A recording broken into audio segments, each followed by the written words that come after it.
There have been, in fact, two big waves of jihad. The Arab waves, which started in the 7th century, and in the course of 1 century only, has Islamized a huge territory, mainly Christian territory, from Portugal till Armenia.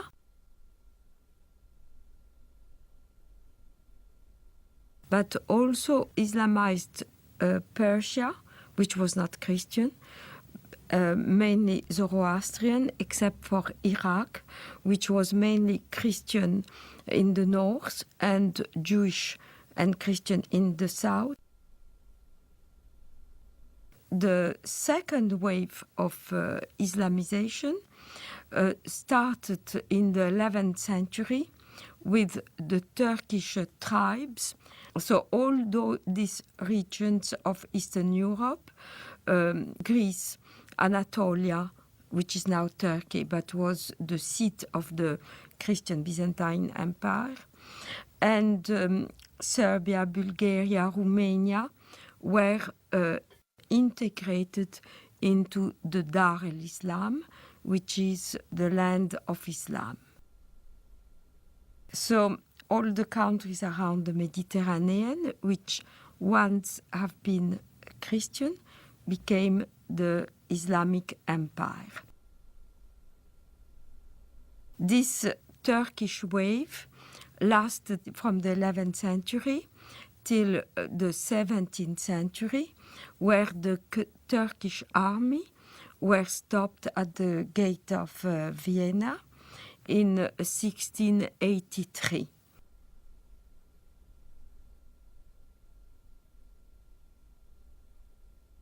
The Crusades are not understood in Muslim world today very differently to the way they are understood in the Western academia and in the discourse of the Western elite class. Both talk of the Crusades as an aggressive war of conquest by Christian Europe against peaceful, innocent Muslims. One may ask, however, what were those Muslims doing in the Holy Land in the first place? Well, what happened is that Muhammad and his successors waged a series of wars of conquest, and in one such onslaught, in the 4th decade of the 7th century, the Holy Land, Palestine, Israel, was conquered by Muslims. And so when Seljuk Turks started interfering with the ability of Christian pilgrims to go to the Holy Land, to go to Jerusalem, and when their physical safety was no longer guaranteed, the Western Christians acted not only as reconquerors of a land that had been once theirs, they also acted as, quite rightly one might say, protectors of their holy places. Now, a defensive war in the case of the Muslims is even a war of conquest because they're obligated to spread Islam. But a land which had once been Muslim, in particular, must be reconquered, and the jihad is the rightful name of that war of reconquest. So they could never accept the Crusader states in Antiochia and Jerusalem because they were Dar ul-Harb reinstated into Dar ul-Islam. And this is a contemporary aspect of the Israeli-Palestinian conflict, of which many Westerners are not fully aware.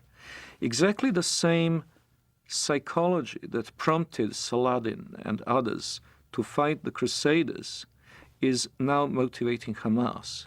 In both cases, it is not only a matter of the nationalistic desire of Arabs to expel European or Jewish settlers, it is also the Quranic obligation of all good Muslims to make sure that the land once ruled by Muslims will be reverted to their rule. From the British historian Hilaire Belloc's The Great Heresies, 1938. It has always seemed to me possible, and even probable, that there would be a resurrection of Islam, and that our sons or our grandsons would see the renewal of that tremendous struggle between the Christian culture and what has been for more than 1,000 years its greatest opponent.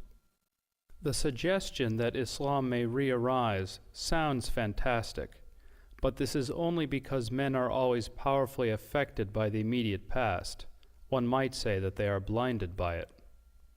But not so very long ago, less than 100 years before the Declaration of Independence, Vienna was almost taken, and only saved by the Christian army under the command of the King of Poland, on a date that ought to be among the most famous in history. September 11th, 1683.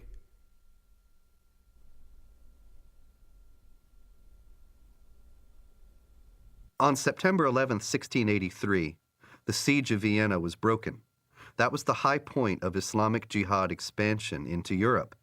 After that, Islam went into decline, and the Islamic world was colonized and in a drastically weakened state. It seems very likely, almost certain as far as I'm concerned, that Osama bin Laden chose September 11th in 2001 to signal that the decline of the Islamic world was over and that the jihadists were back and were going to pick up where they left off in Vienna in 1683.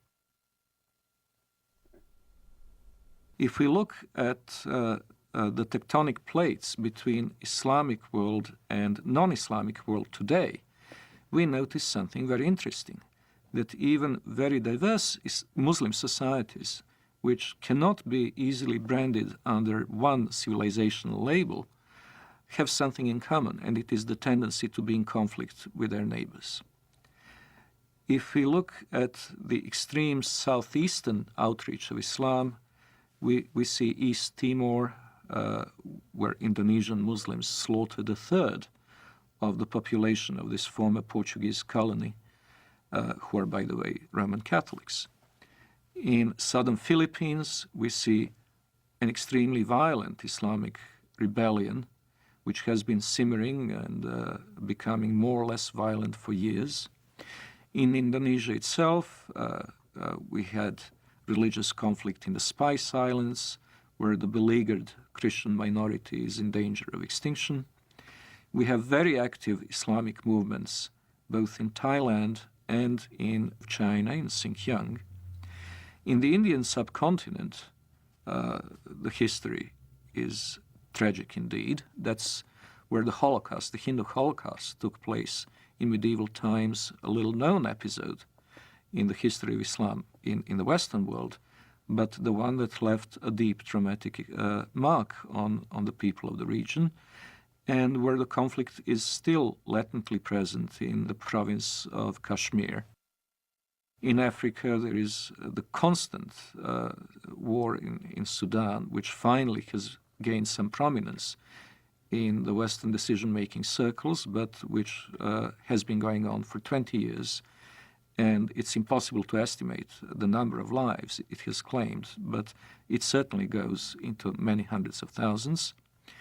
There is the constant instability in Nigeria between the resurgent central and northern states, which are increasingly pressurizing the government in Lagos into accepting Sharia law as the law of the land in those provinces.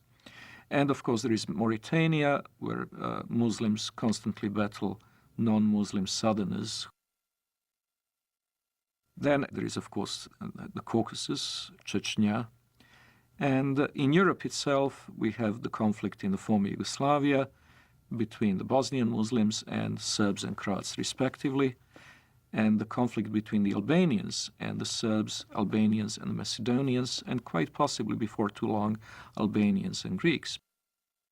So if we eliminate these conflicts, if we eliminate from the equation Chechnya, the Balkans, Sudan, the world is a pretty peaceful place.